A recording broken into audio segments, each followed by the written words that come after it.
Ganito mga katribya, ang kalamansi ay produce po siya ng produce ng mga dahon natin para po doon sa kanyang paghahanda sa matindi pong kainitan. Kaya mapapansin po ninyo ang kalamansi ay mga katribya po ay usbong siya ng usbong, supang siya ng supang. Para noon, hindi po mabilad po ang kanya pong mga sangaw ang kanyang katawan. Kaya pagsulpot naman niya ng usbong, meron naman po siyang kasama pong mga buko. At saka meron po siyang mga bulaklak. Siyempre bulaklak po muna. Ayan o, meron siyang mga sopang mga katribya. Yan po ang isa po sa kalamansi natin. Pagka halimbawa na lagi po mga katribya na maaalagaan siya at lahat ng maganda po ang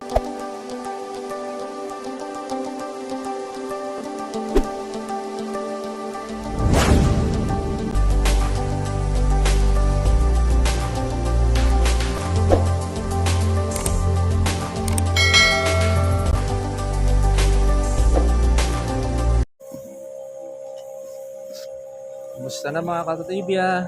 Ito po, spray tayo ng ating kalamansi para po doon sa ating next batch ng mga bulaklak.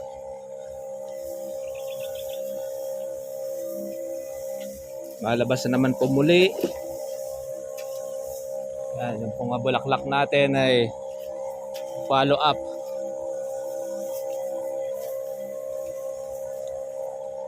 Hindi po umabot itong ating spray. Ating power spray ay nabitin tayo. Kaya para hindi po masayang yung gamot ay mano-mano muna natin spray. Dami po mga bulaklak. Sobrang init ng panahon. Grabe. Kaya yung kalamansi ay nagsupang. May kasama siyang bulaklak mga ka-farmers.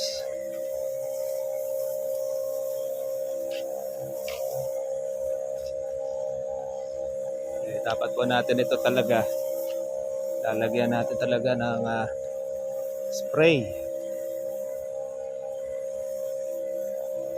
dahil marami pa rin pong mga insekto, lalo na po yung mga dapurak sa ating kalamansi. Yan, napitas na po natin ito, yung mga malalaki.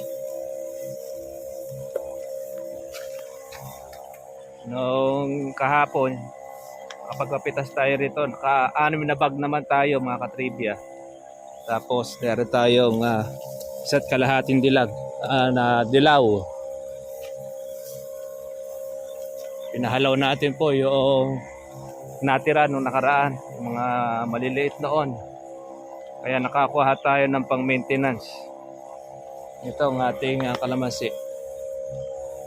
Para naman yun sa ating pong pagpapatubig. Saka sa ayun na nga, yung alaga na ito sa spray. Yung mga bulaklak. Yan, hindi po natin mga farmers titigilan. Tuloy-tuloy lang.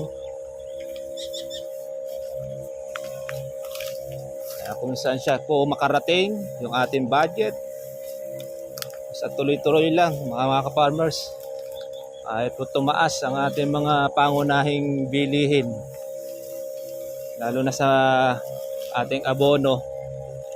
Importante dyan ay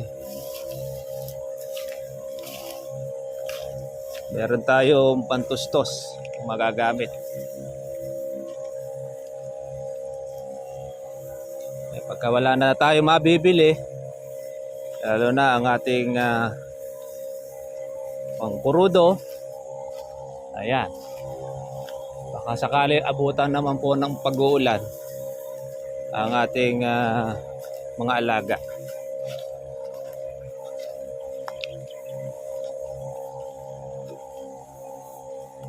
Tuloy-tuloy lang. Ayan, dahil po mga bulaklak sa dulo. Lalo na ito pag natubigan pa uli. Ito yung in-spray natin ng foliar na galing sa Pandamba, Pampanga. Shoutout natin si Kuya. Maganda rin palang pampabulaklak yung kanyang foliar. Hanggang naglabas siya ng marami. At meron siyang mga buko.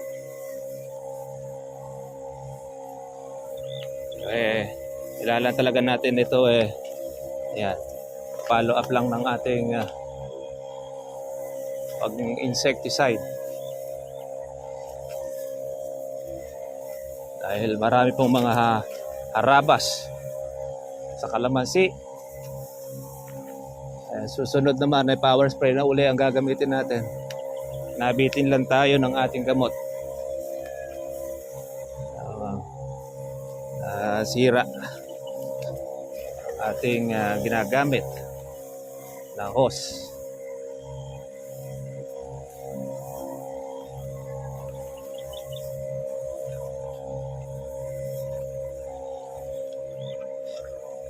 Kaya ang kalamansi po ay nag-produce po ng marami pong dahon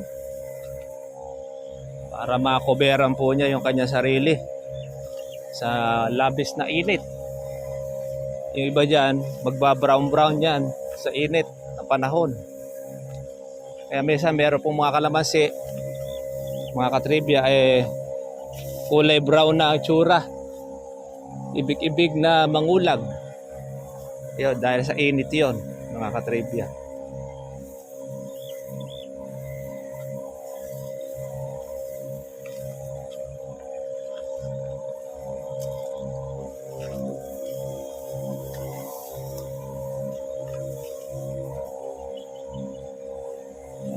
Maliliit po ng mga bulaklak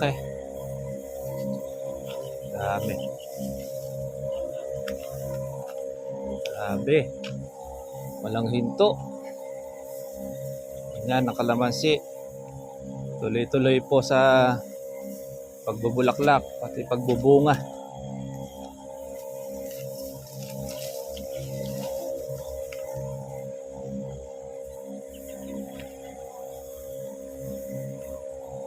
Kailangan mo lang talaga ng tiyaga.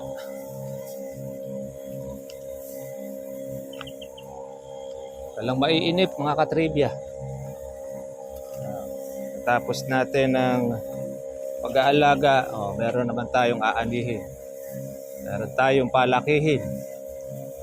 Susunod na pitas niyan, mga Mayo na.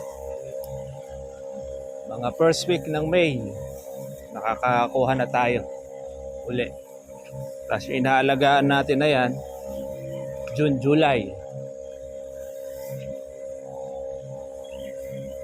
Yung ating mga buko at saka po mga bulaklak.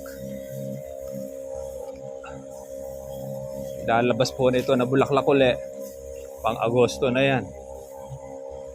Ayun, hindi na natin aalagaan ng spray. Aabutan na po siya ng pag-uulan.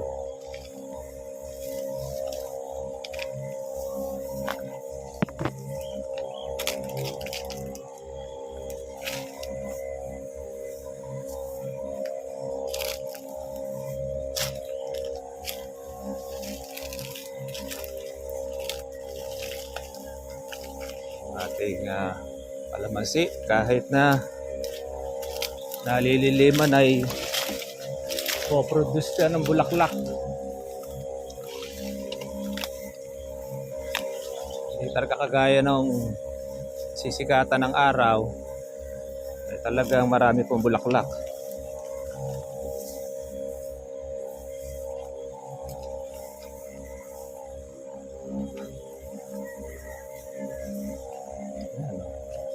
Hihinayang ka dyan pagka hindi mo aalagaan mga katribya. Ating kalamansi sa ilalim.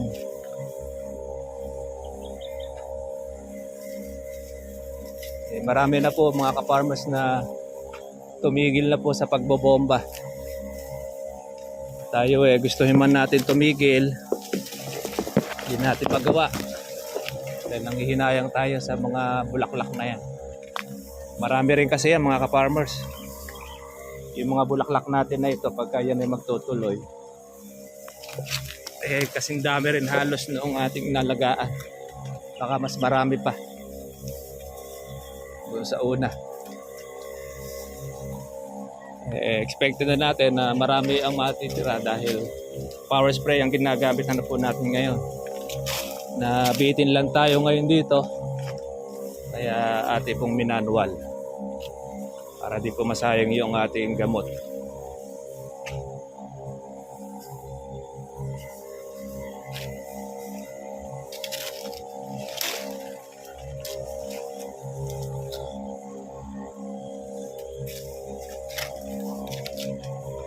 Tama ng patubig ni Bernabe. Pati sa atin nakakasama sa tubig.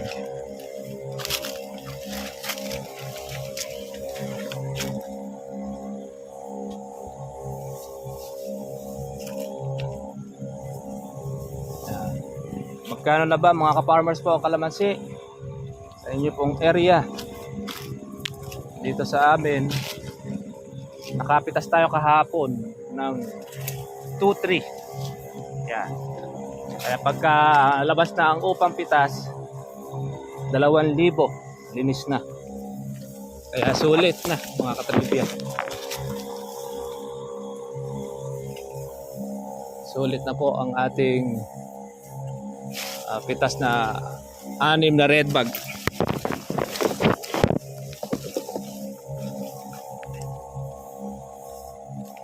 Anim o 5 dahil meron tayong isang hinog at kalahati. Kaya meron tayong pang alaga, pang maintain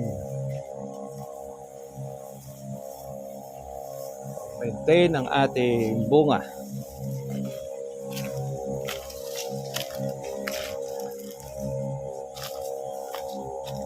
Yung bulaklak natin na ito sayang, lumabas po na yan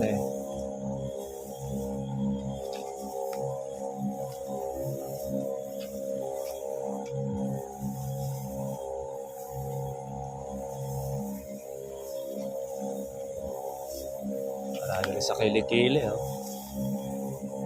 galit ang ating mga bulaklak, lalo na to pagka napatubigan pa. Hindi pa po natin ito naaandaran.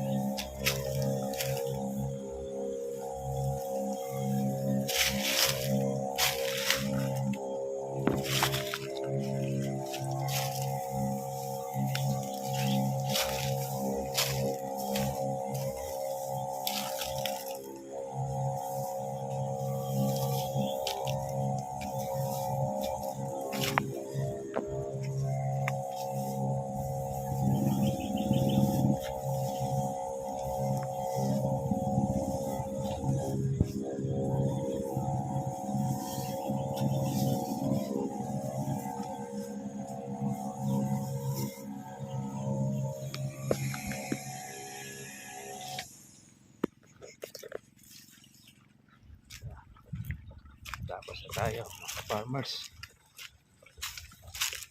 ang ating kalamansi. Ganito mga katribya, ang kalamansi ay produce po siya ng mga dahon natin para po doon sa kanyang paghahanda sa matindi pong kainitan. Kaya mapapansin po ninyo ang kalamansi ay mga katribya po ay usbong siya ng usbong, supang siya ng supang, para noon hindi po mabilad po ang kanya pong mga sangaw, ang kanyang katawan. Kaya pagsulpot naman niya ng usbong, meron naman po siyang kasama pong mga buko at saka meron po siyang mga bulaklak. Siyempre bulaklak po muna. Ayan meron siyang mga sopang mga katribya. Yan po ang isa po sa kalamansi natin. Pagka halimbawa na lagi po mga katribya na maaalagaan siya at lahat ng maganda po ang alaga niya, ay labas po siya ng labas po ng ating po mga bulaklak. Tapos yun, kailangan lang po mga farmers maalagaan po natin ito ng ating pong patubig. Kaya yun po ang ating kalamansi, yan po ang buhay niya sa tag-araw, yun pong patubig Pagka yan po tayo magkukulang, yung mga bunga natin mga maliliit, malalagas po yan. Sabi nga nila, maluluto. Kaya dapat yan, talagang yan ang ating tutustusan, mga ka-farmers. O, sige po mga katribya, at maganda pong balita, tumaas naman po muli po ang ating pong kalamansi. Kaya lang mayroon po tayong mga gulay po na bagsak po ang presyo. Talaga pong ganon, hindi po natin talaga maiiwasan dahil pag marami po talaga ang demand, marami pong dating babagsak. Lalo na sa mahal po ang kurudo. Kaya yun, sayang po sa iba dahil tinatapon na lang po ang gulay. Lalo sa Baguio, ginagawa na lang pataba po sa lupa. Kaya lugi ang mga farmers po natin. Sige mga katribya, kita na lang po tayo bukas. God bless sa inyo lahat. Bye bye.